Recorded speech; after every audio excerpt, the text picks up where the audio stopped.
शहादत के बाद पूरी कौम सवाल उठाती रही, सवाल करती रही कि किस तरह से अरशद शरीफ साहब को शहीद किया गया। हत्ता कि उनके ख़ानदान वाले भी यही सवाल उठाते रहे। और फिर एक सिलसिला शुरू हुआ। इमरान रियाज साहब सामने आए और पूरी कौम से उन्होंने अपील की कि सब लोग खतूत लिखें। यानी अगर आज आप हर तरफ से मायूस हो जाएं, नाउमीद हो जाएं, इंसाफ के तमाम दरवाजे बंद हो जाएं, आप अगर इस दुनिया में किसी से आखिरी उम्मीद लगाएंगे तो अगर यार मेरे मुल्क का चीफ जस्टिस जब तक बैठा है मुझे इंसाफ मिलेगा। सब्सक्राइब करें और बेल दबाएं ताकि कोई खबर रह न जाए।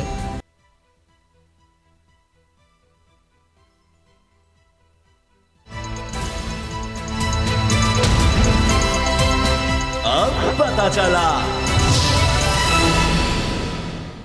बिस्मिल्लाहिर्रहमानिर्रहीम, अस्सलाम वालेकुम। मैं हूं मोहम्मद उसामा गाजी और आप देख रहे हैं अब पता चला। अरशद शरीफ शहीद।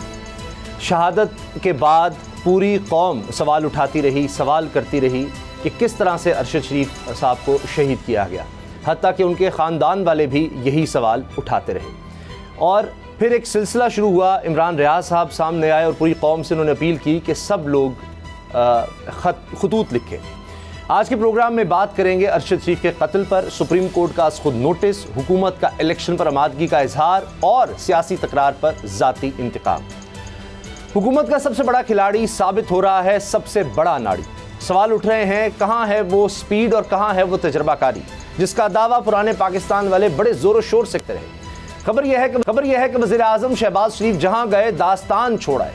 ताज़ा वाक़या मंगला में पेश आया। मीरपुर आज़ाद कश्मीर में मंगला डैम के 2 यूनिट्स की तजदीद कारी की तकरीब थी जिसमें वज़ीर आज़म आज़ाद कश्मीर सरदार तनवीर इलियास ने वज़ीर आज़म की तवज्जो इस जानिब दिलाना चाहिए कि कश्मीरियों को नज़रअंदाज क्यों किया जा रहा है। इस पर तकरार हो गई और वज़ीर आज़म बुरा मान गए और सियासी तकरार पर वज़ीर आज़म आज़ाद कश्मीर के खिलाफ इंतकामी कार्रवाइयाँ भी शुरू हो गई।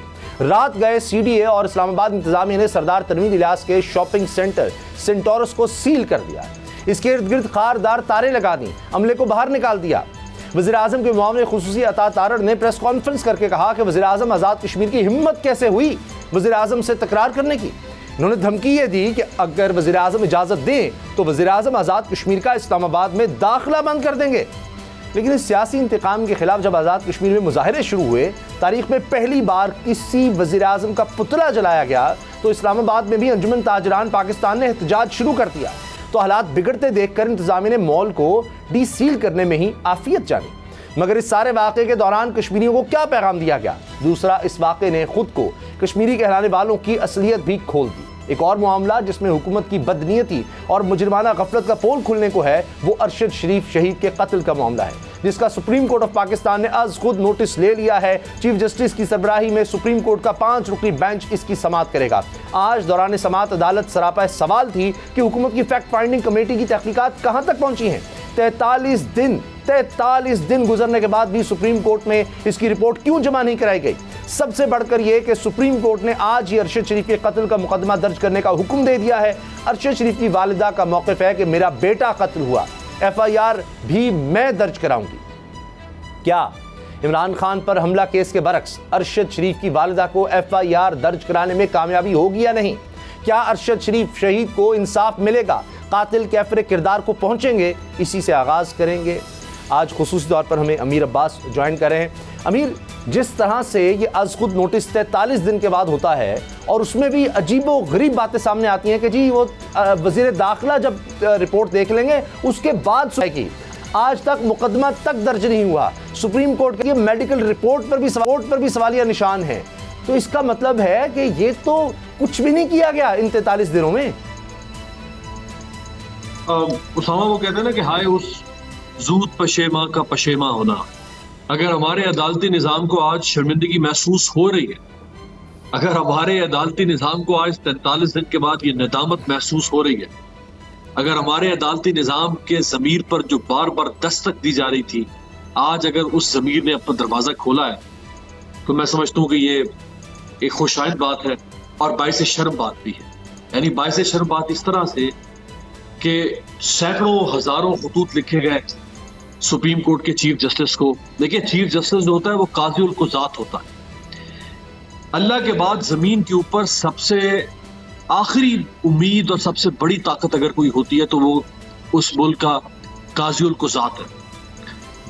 यानी अगर आज आप हर तरफ से मायूस हो जाएं, नाउमीद हो जाएं, इंसाफ के तमाम दरवाजे बंद हो जाएं, आप अगर इस दुनिया में किसी से आखिरी उम्मीद लगाएंगे तो अगर यार मेरे मुल्क का चीफ जस्टिस जब तक बैठा है मुझे इंसाफ मिलेगा, लेकिन ये कैसा इंसाफ कि अरशद का चेहलुम भी गुजर गया, सैकड़ों हजारों खुतूत लिखे गए, टीवी चैनल्स के ऊपर नशरियात हुई, सहाफियों ने एहतजाज किया, इमरान खान बार बार इस इशू को उठाते रहे, हर इंटरव्यू में, हर तकरीर में, हर मजलिस में, हर महफिल में, और 42-43 दिन के बाद आज हमारे chief justice honourable Fazil chief justice, your lordship, my lordship, आज उन्होंने इसका नोटिस लिया। तो क्या नोटिस हुआ फिर ये? देखिए, justice delayed is justice denied. बिल्कुल, ये किसी पागल ने कानून की जुबान में ये जुमला बोला था कि अगर इंसाफ ताखीर से दोगे तो इंसाफ तुम्हारी नजर में होगा, वो इंसाफ नहीं होगा बाबा। तुम अपनी तरफ से कह दोगे कि मैंने इंसाफ दे दिया, लेकिन जिस इंसाफ में ताखीर हो वो इंसाफ नहीं होता, वो इंसाफ जुल्म की एक और शक्ल के तौर पर सामने आता है। अब आगे बहुत सारे सवालात उठते हैं उसमें जी। एक तो ये कि एक JIT पहले हुकूमत ने बनाई जिसमें एक FIA के ऑफिसर है DIG अतर और एक इंटेलिजेंस ब्यूरो के ऑफिसर है। इन दोनों ने कीनिया, दुबई, पाकिस्तान हर जगह से तहकीकात करके अपनी रिपोर्ट बना के वजारत दाखिला को भिजवा दी जी। अब आज चीफ जस्टिस का नोटिस ले रहे हैं। अब सवाल यहाँ पे ये उठता है पहला कि क्या चीफ जस्टिस एक नई JIT तश्कील देने का हुक्म देंगे? दूसरा सवाल ये उठता है कि क्या वो इसी JIT की इस रिपोर्ट पर इत्तेफाक करेंगे? तीसरा सवाल ये उठता है कि क्या आप इसके ऊपर वो जुडिशल कमीशन बनाएंगे? चौथा सवाल ये उठता है कि अगर जुडिशल कमीशन बनता है तो वो सुप्रीम कोर्ट के जज पर मुश्तमिल होगा, वो इस्लामाबाद हाई कोर्ट के जज पर मुश्तमिल होगा, या वो किसी रिटायर्ड जज पर मुश्तमिल होगा? पांचवा सवाल ये उठता है कि अगर वो समझते हैं कि तहकीकात नाकाफी है तो क्या इन तहकीकात इस JIT में कुछ नए लोगों को शामिल किया जाएगा, जैसे MI है, ISI है, CTD है या कोई और इदारा? जी जी। तो ये बहुत सारे सवालात हैं जो अब मेरे जहन में भी उठ रहे हैं और भी लोगों के जहनों में जी, लेकिन ये जवाब तलब है। बहरहाल अब देखते हैं चीफ जस्टिस कैसे इसको कल चलाते हैं। ये सुओ मोटो की प्रोसीडिंग्स आगे बढ़ती हैं, देखते हैं क्या होता है। अभी तो सुप्रीम कोर्ट ने मुकदमा दर्ज करने का कहा। तो नूर आरफीन, आप इन्हीं बातों पर सवाल उठाते हैं, जमहूरियत के हवाले से बात करते हैं, तो ये कितने दुख की बात है कि यानी कोई एक हमें ऐसी बात मिल जाए कि जिस पर हम कहें कि हाँ ये तसल्ली बख्श बात थी। यानी मुकदमा तक दर्ज नहीं हुआ, FIR दर्ज नहीं हुई, वालिदा कह रही है मरहूम की, शहीद की, कि मैं दर्ज कराऊंगी FIR। इसका मतलब ये हुआ कि हुकूमत पर उनको कोई एतबार नहीं है कि हुकूमत ना कहीं करवा दे, 2 नंबरी कर देगी। तहकीकाती जो रिपोर्ट है वो कहते हैं जी वज़ीर दाखिला साहब देखेंगे, चूंकि वो फैसलाबाद में थे, उनकी मसरूफियात बहुत ज़्यादा होंगी, वो जब तक वो नहीं देख लेते सुप्रीम कोर्ट में भी पेश नहीं की जा सकती। मेडिकल रिपोर्ट है तो उसमें सवाल, कीनिया में अब तक क्या हुआ कुछ पता नहीं, उनसे क्या किया जा रहा कुछ पता नहीं। तो इसका मतलब है कि यहाँ पर किसी को भी अगर मार दिया जाए, कत्ल कर दिया जाए, तो बड़ा आप इत्मीनान रखें कि मकतूल के लिए मुश्किलात ही मुश्किलात हैं, उसके तो घर वाले और बर्बाद होते हैं यहाँ पर कि जनाब वो धक्के खाएं, जा जाकर FIR की कोशिश करते रहें और पता नहीं क्या कुछ हो। ये सारा केस खुलकर सामने आ रहा है कि ये उसकी एक मिसाल बनता जा रहा है। अच्छा, आपके सवाल में सारे जवाबात छुपे हुए हैं और तरफा तमाशा ये कि आपने D में ला करके बॉल रख दी है और अब मुझे बॉल को D में से गोल पोस्ट में फेंकने से बचना है, वरना तौहीन हो जाएगी। भाई साहब, बात यह है कि अदालत, इंसाफ, जमहूरियत, ये सब महज एक ढकोसला है। मैं पता नहीं कितनी बार ये सब बातें कर चुका हूँ। मुझे नहीं लगता कि इसे एक सही हासिल से भी कुछ होना है। मीडिया कवरेज तो ठीक है, आज हम प्रोग्राम में बात भी कर लेंगे, लेकिन आगे भी इस हवाले से कोई खुशफहमी ना ही रखी जाए तो बेहतर है। FIR तो नकीबुल्लाह केस की भी हुई थी भाई, क्या हुआ? तमाम लोग, इमरान खान साहब समेत, सईद गनी, वज़ीर आला सिंध, सारे लोग गए थे, जाके तस्वीरें खिंचवाई थी, सब कुछ हुआ था, मिल गया इंसाफ। बाजवा साहब गए थे, उसके बच्चों के सर पे हाथ रखा था। नकीबुल्ला के वालिद का भी इंतकाल हो गया। नकीबुल्ला के हवाले से मैंने कोई 1 दर्जन प्रोग्राम पिछली मरतबा पिछले चैनल पे किए थे। वो जो एक बच्ची ने उस वक्त के चीफ़ जस्टिस, वो जो अपने तौर पे सुल्तान राई चल रहे थे, साकिब निसार, जिनको माइकल जैक्सन चश्मा पहन करके, और बहुत शौक़ था तमाम लोगों को इंसाफ देने का, हर उस फटे में उन्होंने टांग डाली जहां पे इंसाफ नहीं हो सकता था मीडिया कवरेज के हुसूल की लालच में। अच्छा, अभी ब्रेकिंग न्यूज़ चल रही है, कस्टम ऑफिसर की माजरत, 3 अफराद को नामजद किया गया। FIR थाना रमना में दर्ज कर ली गई है। अरशद शरीफ कत्ल की FIR थाना रमना में दर्ज की गई है। 3 अफराद को इसमें नामजद किया गया है। इस वक्त की ब्रेकिंग न्यूज़ आप बोल्ड न्यूज़ की स्क्रीन पर देख भी रहे हैं। जी आरफीन। तो ये सब एक लगी बंदी सी एक्सरसाइज है। इसमें अरशद शरीफ साहिबा, यार बात ये है कि देखो, जो जान से गया ना, अरशद शरीफ के बच्चों से पूछ लो, जो नकीबुल्ला साहब चले गए उनसे पूछ लो, नकीबुल्ला के वालिद के दीगर अहबाब से पूछ लो, कोई और ऐसा। मैंने पिछली मरतबा भी आरफीन नामा में ये प्रोग्राम में बात हुई थी। एक माँ ने अपने बेटे के कातिल को खुद अपने पिस्टल से शूट किया, इसलिए कि उसको हमारे निज़ाम इंसाफ पे यकीन नहीं था। मैं कहता हूँ इस औरत को पाकिस्तान का सबसे बड़ा सिविल एजाज़ देना चाहिए कि उसने हमारी अदालतों की वुसअत का, उनकी कारकर्दगी का कितना ज़बरदस्त किस्म का पोस्टमार्टम किया है। राव अनवार, मैं ये नहीं कह रहा कि नकीबुल्ला को उसने मारा है, लेकिन 400 से ज़ायद खिलाड़ियों को पवेलियन भेजने का इल्ज़ाम राव अनवार पे है। साकिब निसार 10 लाख रुपए पेंशन तो पा रहे हैं, और वो जिस वजह से पा रहे हैं, अब मैं उस पर बात नहीं करना चाहता, वो बहुत ज़माने तक मैं करता रहा हूँ, फ़ायदा क्या है।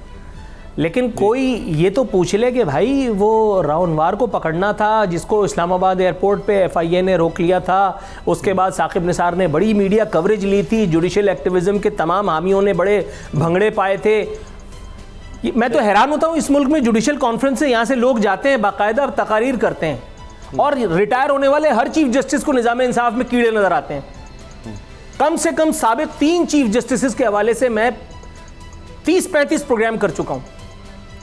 भाई, सरकारी मुलाजिम का ईमान उसी वक्त जागता है जब वो रिटायरमेंट देख लेता है। अभी ये FIR की बात हुई है, अभी आप देखिएगा, जैसे जैसे आगे हम बढ़ेंगे, रिटायरमेंट के लोगों के दिन करीब आएंगे, वैसे वैसे और बहुत सारे केसेस आपके सामने आने लगेंगे। अब वैसे वैसे और निज़ाम इंसाफ के हवाले से नादिर नायाब तजावीज़ आने लगेंगी, लेकिन इंसाफ किसी को नहीं मिलेगा, रेस्ट अश्योर। मेरा ख्याल है यहीं में चुप हो जाता हूँ मैं, आगे बढ़ते हैं। अभी तो पहला दिन था, अब देखते हैं सूमोटो में आगे क्या होता है। अभी आखिरकार अब 43 दिन के बाद कम से कम FIR दर्ज हुई है, और नामजद मुल्ज़िमान में वक़ार, खुरम और तारिक शामिल हैं। अब क्या इससे घर वाले या वो बेवा माँ मुतमईन होगी, हम इस पर बात ज़रूर करते रहेंगे। जहाँ तक बात है हुकूमत की, उसकी कारकर्दगी की, तो रोज़ाना एक नई चीज़ सुनने को मिलती है। अब फवाद चौधरी साहब ने इंकशाफ किया है कि इसहाक डार साहब जब मिले थे सदर आरिफ अलवी से, तो वहाँ पर इलेक्शन के हवाले से बात हुई, जाहिर की कि जी नवाज शरीफ साहब से मुशावरत की जाएगी। लेकिन उसके बाद अब दूसरी तरफ चल पड़े हैं कि जी इमरान खान को पहले हमने यानी किसी तरह से साइड लाइन करना है, सियासत से हमने इसको हटाना है, और उसके बाद फिर इलेक्शन में जाया जाएगा, तब देखा जाएगा। और तब तक क्या हो रहा है, रोज़ाना मईशत के हवाले से एक बुरी खबर सुनने को मिलती है। अद्वियात कहीं मिल नहीं रही, रॉ मटेरियल आ नहीं पा रहा, कुछ समझ नहीं आ रही कि क्या डायरेक्शन है, क्या समत है, किस तरह से ये ज़खायर को बेहतर किया जाएगा, ज़रूरत लगे ज़खायर को। बुरे हाल है। अमीर अब्बास, ये हुकूमत की कोई स्ट्रेटजी सियासी तौर पर भी, माशी तौर पर भी कुछ समझ आ रही है कि क्या वो वाकई इलेक्शन में जानना चाहते हैं? क्योंकि ये भी खबरें हैं कि नून लीग की तरफ से मियां नवाज शरीफ साहब अब कह रहे हैं कि अच्छा टिकट की तकसीम का सिलसिला शुरू किया जाए, तो बज़ाहिर कभी लगता है वो इलेक्शन की तैयारी कर रहे हैं, दूसरी तरफ कहते हैं जी इलेक्शन अपने वक्त पर होंगे या 1 साल आगे भी जा सकते हैं। देखिए, मुझे तो हुकूमत की सिर्फ एक ही स्ट्रेटजी नजर आ रही है, और वो ये है कि आहिस्ता आहिस्ता केसेस कैसे खत्म करने हैं, अपने मामलात जो बिगड़े हुए थे 3.5 साल में, 4 साल में, बल्कि 2016 से शुरू हुए थे नून लीग के, उनको कैसे ठीक करना है। अभी आज खबरें चल रही थी कि सुलेमान शहबाज भी वापस पाकिस्तान आ रहे हैं और इस्लामाबाद हाई कोर्ट से हिफाजती जमानत देना चाहते हैं। अभी तक तो यही स्ट्रेटेजी, मुल्क चलाने की स्ट्रेटेजी आपने देख ली। आपके जो फॉरेन रिजर्व्स है वो $16 अरब से कम होकर कोई 7.5 पौने 8 अरब डॉलर्स पर आ गए। अनएम्प्लॉयमेंट आपकी 22% पर चली गई। सही। आपकी एक्सपोर्ट्स कम हुई है, रेमिटेंसेस आपकी कम हुई है। अच्छा। कर्ज जो आपका है वो उसमें खातिर ख्वाह इजाफा हुआ है इन 8 महीनों के अंदर। सही। मैं आज अपना बिजली का बिल देख रहा था उसामा, अपना बिजली का बिल दिसंबर 2022 में और दिसंबर 2021 में 10,000 रुपए का फर्क है। 10,000 रुपए का, ये एक महीने के, यानी सिर्फ एक जिंदगी की हजारों। ये सर्दियों का मौसम है तो आप सोचिए गर्मी में क्या हालात होंगे। चूंकि ब्रेक का वक्त होने वाला है, आरफीन ये हुकूमत अगर इलेक्शन की तरफ नहीं, हमेशा कहते हैं कि नहीं इलेक्शन वक्त पर ही होंगे, जिस तरह भी कर ले, तो फिर इस दौरान होगा क्या? ये आज की जो खबर है इसहाक डार साहब के मुंजमद असासे 5 अरब 58 करोड़ गैर मुंजमद हो गए हैं। यही काम होते रहेंगे, सलमान शहबाज साहब आ जाएंगे, केसेस खत्म होते रहेंगे, सिर्फ यही सुनने को मिलेगा? जी बिल्कुल। आप कुछ और चाहते थे गोया? आपको किसने हक दिया मेरे भाई जमहूरियत की, जमहूरी डाकुओं की तौहीन करने का? आपको किसने हक दिया पाकिस्तान के निज़ाम इंसाफ, चाहे वो ऐब नैब वाला हो या कोर्ट शोर्ट वाला हो, उस पर उंगली उठाने का? सॉरी, आप तौहीन की मुर्तकिब हुए हैं, अवामुन्नास की दिल आज़ारी के मुर्तकिब हुए हैं भाई आप। सबसे बड़ा एजाज़ अगर कोई हो सकता था तो वो भी दे दिला करके फारिग करे। हमज़ा शहबाज, सुलेमान शहबाज, नवाज शरीफ, फलाने फलाने फलाने फलाने। और वैसे भी एक बात बताऊं भाईजान जी, आप इनका बिगाड़ कुछ नहीं सकते।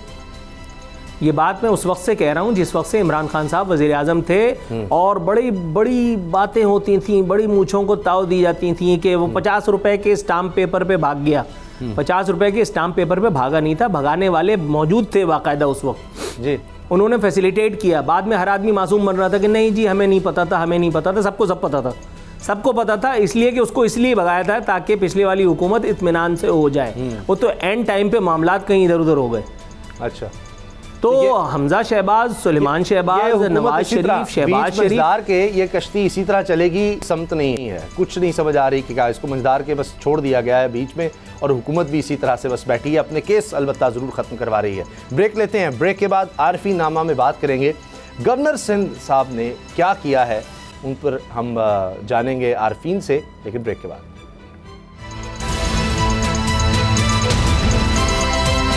अब पता चला।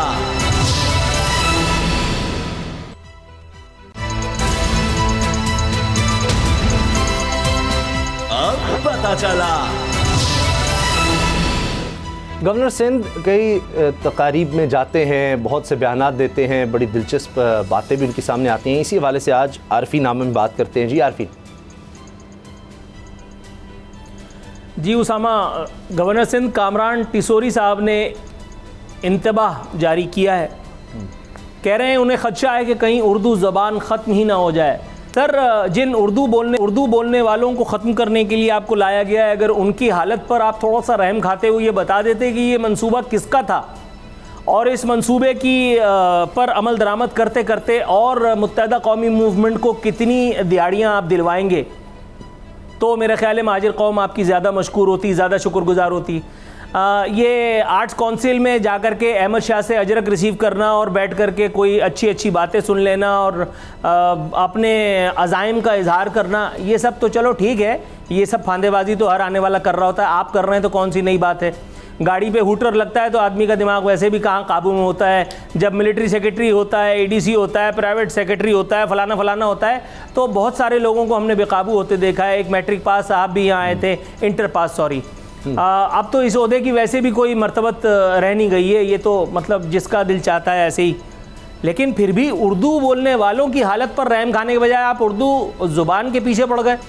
आप फरमा रहे हैं कि ये ज़ुबान अब मिडिल क्लास हो गई है, अपर क्लास बोलना नहीं चाहती। अपर क्लास गई भाड़ में। मैं मानता हूं कि आप डिफेंस में रहते हैं एक बहुत बड़े आलीशान बंगले में, उस बंगले के आसपास जो है पीपल्स पार्टी के वज़रा भी हैं, मुत्तहिदा कौमी मूवमेंट के वो डाकू भी वहीं रहते हैं जिन्होंने उर्दू बोलने वालों की मसीहाई का दम भरते भरते और वहाँ अपने बंगले बना लिए हैं। लेकिन भाई ये अपर क्लास से हमारा लेने देना क्या है, हम तो मिडिल क्लास ही हैं। आप तो 98% महरूम मुतवस्सित तबके के फलाना फलाना, याद है ना वो डायलॉग जो अल्ताफ़ भाई बोला करते थे। और आप इस वक्त पीपल्स पार्टी और मुत्तहिदा कौमी मूवमेंट में मसालेहत यानी मांडवली कराने के काम आ रहे हैं। आप हर दूसरे दिन एक नया शोशा छोड़ते हैं कि एडमिनिस्ट्रेटरशिप मिल जाएगी। कल सईद गनी कह रहे थे कि एडमिनिस्ट्रेटरशिप कुछ दिनों के लिए मिल जाएगी। चूल्हे में गई एडमिनिस्ट्रेटरशिप, उससे क्या होगा? आज मुर्तज़ा आप जितना झूठ बोल रहा है उससे 3 गुना झूठ मुत्तहिदा का एडमिनिस्ट्रेटर बोलेगा। काम ना उसने करना था ना इसने करना है। पीपल्स पार्टी वाले काम कराने कहाँ आते हैं, MQM वाले हराम खाने आते हैं, इसमें कौन सी दो राय है? इससे ज़्यादा खुल करके मैं पहले भी बोल चुका हूँ। आपका जब पिछली दफ़ा मुझे टेलीफोन आया तो आपने ठीक कहा था कि आपके मिलिट्री सेक्रेटरी ने जो एतराज़ किया आपने उनको ठीक जवाब दिया था कि मैंने अल्ताफ़ हुसैन को नहीं छोड़ा तो टिसोरी क्या बेचता है। आपने बिल्कुल ठीक कहा था। देखिए जवाब हाजिर है। जनाब मन, आप कहते हैं कि मुझे 3-4 सफ़े लिख कर दिए जाते हैं, लेकिन मैं दिल की बात करता हूँ। अल्लाह रसूल का वास्ता सर आप लिखा हुआ पढ़ लिया कीजिए, लिखा हुआ पढ़ लिया कीजिए। मुझे इस तरह चांद मारी का मौका मिलेगा और ना ही आपकी ज़ुबान जो है वो बहकेगी। सर आपने मेरा ख्याल है निशान मंजिल देना था। आप मुत्तहिदा कौमी मूवमेंट के हेडक्वार्टर जब गए थे, हालांकि वो लोग आपको ओन नहीं करते और आपको भी पता है कि आप उनमें से नहीं हैं, आप इंतकामन उन पर मुसल्लत किए गए हैं। लेकिन जनाब अपना एजेंडा कभी आप ही खुल करके अगर बता देते तो हमें ज़रा अच्छा लगता। खालिद मकबूल की तो मजबूरी है बेचारे की, आमिर खान क्या करे? सारे केसेस के ऊपर कोई बैठा हुआ है ना, और अगर ज़्यादा टी पांगी तो केसेस खुलना शुरू हो जाएंगे, फिर अदालतों से ज़मानत का सिलसिला भी बड़ी मुश्किल से जुड़ता है। सर उर्दू ज़ुबान की फ़िक्र करना छोड़ करके आप ज़रा उर्दू बोलने वालों की हालत इज़ार पर अगर थोड़ा सा रहम करें तो ज़्यादा मुनासिब होगा। आफाक अहमद साहब मेरा ख्याल इन्हीं से इंस्पायर हुए थे, फरमा रहे थे महाजिर कौम पंजाबी और सिंधी हुक्मरानों का महाजिरों के खिलाफ मुतअस्सिबाना रवैया हैरान कुन नहीं। सर हो सकता है आप ठीक कह रहे हो, मैं ये उर्दू सिंधी इस चक्कर में नहीं पढ़ता, लेकिन महाजिरों के खिलाफ ये जो मुतअस्सिबाना रवैया है जी, मैं किसी का नाम लिए बगैर अगर बात करूं, अगर आप थोड़ा सा इसके बारे में बात करते तो महाजिर कौम आपकी यकीनन एहसानमंद होती। मेरा टाइम खत्म हो गया, 4 मिनट हो गए। चले, नहीं बातें आपने खूब की। अब अमीर अब्बास, ये जो बातें आरिफीन कर रहे थे, हम जब से देख रहे हैं सिंध की सियासत, जब से सहाफ़त में है, कराची समेत पूरे सिंध में, यानी एक मुख्तलिफ ही वहाँ पर गेम चलती है। कोई और ही अंदाज़ है वहाँ पर गवर्नेंस का, वहाँ की सियासत का, वोट का, बिल्कुल एक मुख्तलिफ है बाकी पाकिस्तान से।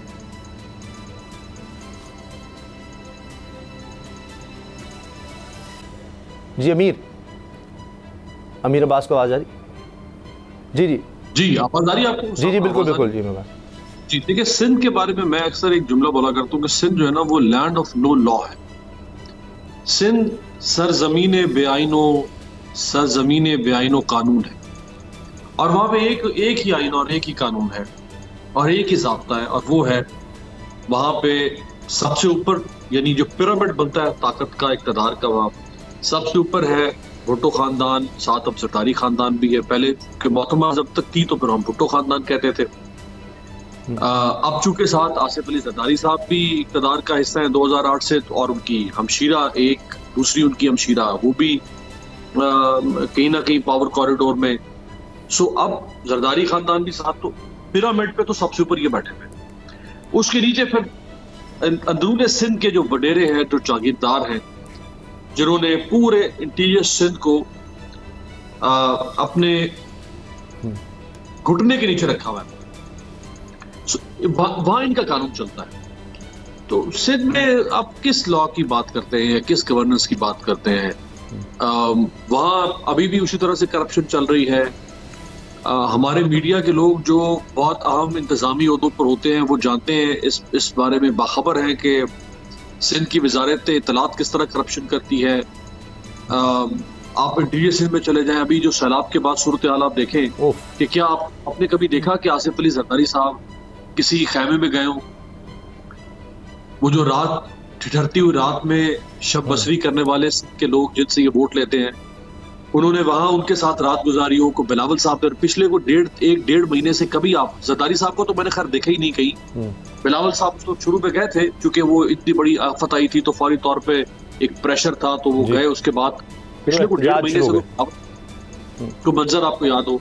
अच्छा, आप देखें कि आसिफ अली जरदारी को पंजाब में हुकूमत का तख्ता उलटने के लिए तो उनकी सेहत बिल्कुल उनकी इजाजत देती है, लेकिन वहाँ सैलाब ज़दगान के लिए उनकी सेहत इजाज़त नहीं देती। यही तो बात जो मैं शुरू की थी, बिल्कुल आपने सही कहा कि वहाँ कुछ और ही निज़ाम है, चाहे वोट लेने हो, चाहे आपने हुकूमत चलानी हो, गवर्नेंस करनी हो, हर तरह से बिल्कुल एक मुख्तलिफ निज़ाम चल रहा है और ये कई दिहाइयों से हमें ये चीज़ नज़र आती है। ब्रेक लेंगे और ब्रेक के बाद बात करेंगे कि शहबाज शरीफ साहब के आगे कोई खड़ा नहीं हो सकता, कोई बोल नहीं सकता, चाहे वो वज़ीर आज़म आज़ाद कश्मीरी क्यों ना हो, क्योंकि वरना उसके साथ वो किया जाएगा। तारड़ साहब ने जो कहा है, हिम्मत कैसे हुई, शहबाज शरीफ के आगे कोई खड़ा कैसे हो सकता है, हिम्मत कैसे हुई। ब्रेक के बाद बात करते हैं।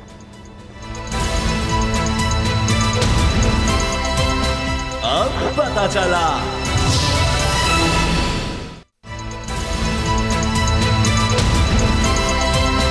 अब पता चला। शरीफ ख़ानदान के आगे कोई बोल नहीं सकता, चाहे वो वज़ीर आज़म आज़ाद कश्मीरी क्यों ना हो। उसकी जुर्रत कैसे हो सकती है? ये बात अता तारड़ ने प्रेस कॉन्फ्रेंस में की और कहा कि आपको शर्म आनी चाहिए, और ऐसे अल्फाज इस्तेमाल किए जो मैं टीवी पर बोल भी नहीं पा रहा।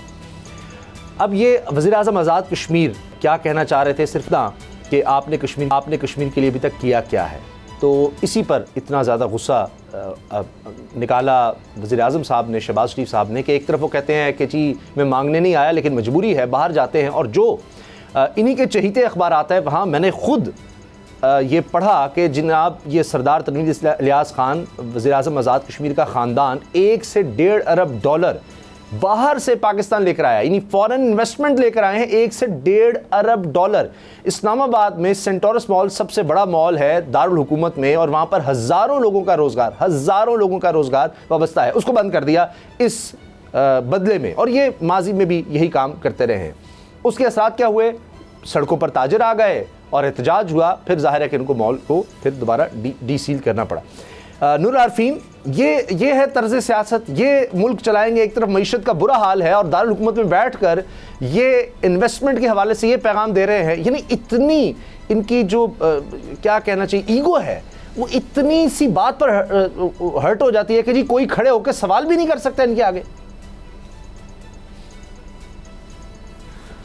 देखिए, ये प्रेस कॉन्फ्रेंस बमुकाबला प्रेस कॉन्फ्रेंस थी। आज़ाद कश्मीर के वज़ीर आज़म ने जो प्रेस कॉन्फ्रेंस की और उसमें जो लबो लहजा इख्तियार किया, उसका जवाब अता तारड़ ने दिया। ये दोनों आपसी मामला है, इन लोगों का, ये ख़ुद निपटाएं। मैं उस पर रायज़नी किए बगैर मुद्दे पर आता हूँ। जनाब मन, पाकिस्तानी सियासत का अगर आपको थोड़ा बहुत भी शुद्ध है तो आपको ये पता होना चाहिए कि जब आली मर्तबत कुर्सी पे होते हैं तो फिर मिजाज बड़े नाजुक होते हैं, और ये कोई पहला आदमी तो नहीं है, इसमें कोई दो राय नहीं है कि ये टाइमिंग नहायत भोंडी थी। अब अगर शहबाज शरीफ और तमाम आले शरीफ, जो फयाज चौहान की ज़ुबान में आले शरीफ, अब सब मिल करके भी अगर ये कसम खाएं कि जी ये हमने नहीं किया, तो भी कोई नहीं मानेगा। मैसेज जो गया है वो यही गया है कि जी ये उस एक कार्रवाई का, ये जो आप दिखा रहे हैं साथ में लूप के तौर पे, ये उसी एक कार्रवाई का शाखसाना है कि जिसकी सज़ा जो है वो सेंटोरस मॉल को दी गई है। चाहे कहानी अंदरूनी कुछ और ही हो, लेकिन लोग सड़कों पर आ गए, मीडिया ने इशू पिक कर लिया, और अब आपका फ़र्ज़ है कि आप जूतेबाजी अपनी करवाएं, और आप करवा रहे हैं। मेरी समझ में नहीं आता कि ये हुकूमत करने आई है या बेइज्जत होने, विद ऑल ड्यू रिस्पेक्ट। जहाँ गलती नहीं भी है वहाँ अपने भोंडे तर्ज हुक्मरानी से या अपनी भोंडी एक्टिंग से ये फंदा अपने गले में डाल लेते हैं। यार, कोई खुदा का खौफ करो। मतलब इस मामले को किसी और तरह से भी टैकल किया जा सकता था, लेकिन सेंटोरस मॉल का बंद होना और उसके बाद फिर डीसील होना, या तो बंद नहीं होना चाहिए था, और यह जो खुला है तो उससे पहले ये मामलात इस तरह से नहीं होने चाहिए थे। ये मेरा ख्याल है इंतहाई जहालत का सबूत दिया है जो भी इसके पीछे है, और आप लाख कस्में खाएं, कोई नहीं मानेगा कि हुजूर ये आपकी हरकत नहीं है। दुरुस्त।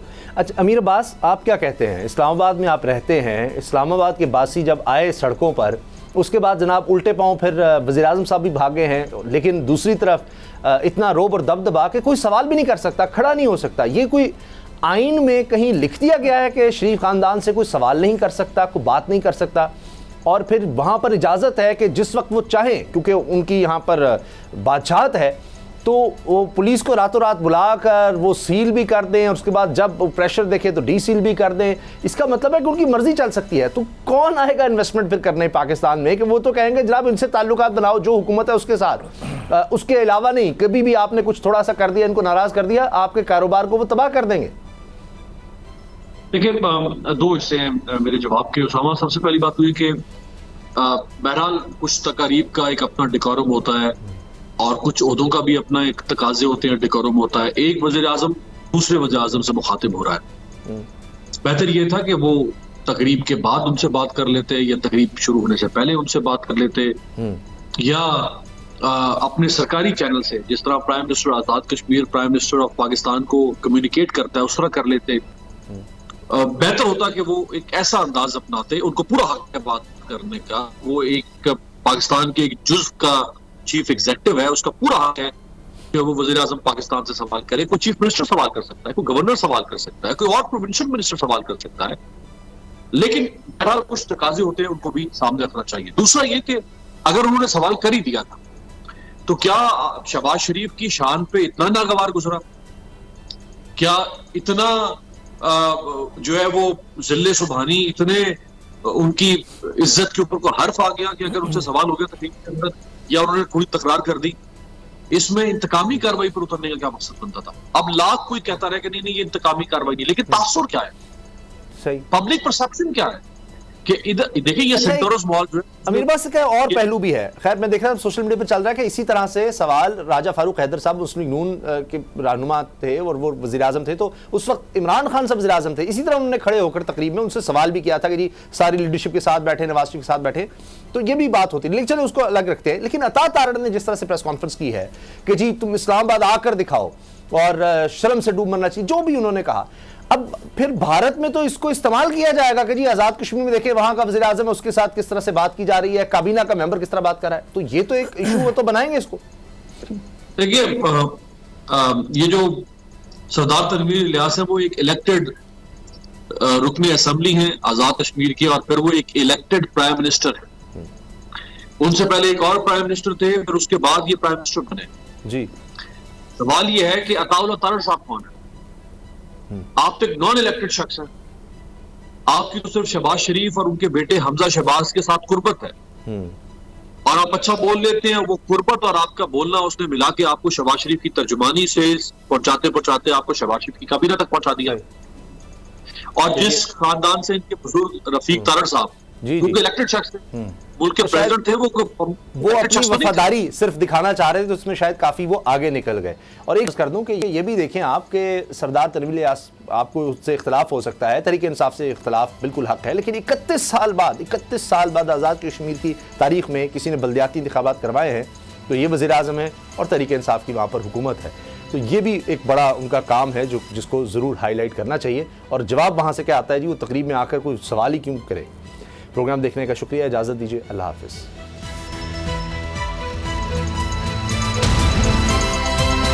अब पता चला। अगर आपको ये वीडियो पसंद आई तो सब्सक्राइब करें और बेल पर क्लिक करें। तारीख में पहली बार इमरान खान, आसिफ अली जरदारी, शहबाज शरीफ, मरियम नवाज, मौलाना फजल रहमान और बिलावल भुट्टो सब एक साथ चलना रहे हैं सिर्फ बोल पर। सबसे ज्यादा व्यूज और सबसे ज्यादा रेटिंग के साथ बोल आज भी रहा नंबर 1 पर। सब्सक्राइब करें और बेल दबाएं ताकि कोई खबर रह न जाए।